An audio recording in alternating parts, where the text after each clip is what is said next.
हे सगळं चिंतन स्वतःकडे असलं पाहिजे. म्हणजे आपलं हे लक्षात ठेवावं, प्रत्येकाने स्वतःकडे आत्मपरीक्षण करणं हा अभ्यास आहे.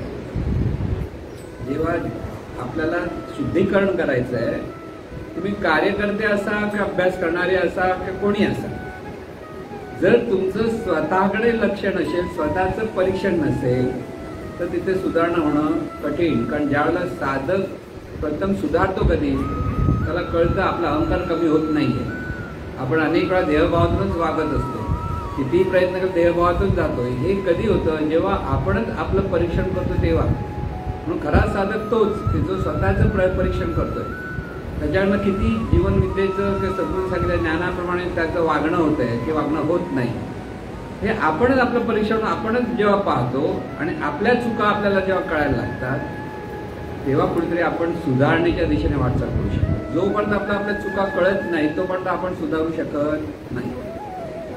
म्हणून आत्मपरीक्षण म्हणजे अंतर्मनाचं शुद्धीकरणासाठी आपल्याला प्रत्येकाला स्वतःचं आत्मपरीक्षण करायचं. आपण कसे बोलतो, कसे वागतो, आपल्या मनात कसे विचार येतात, आणि कुठे लांब जायला नको, आपल्या घरातूनच आपण आपल्याला सुरुवात करून पाहता आलं पाहिजे आपण कसे वागतो.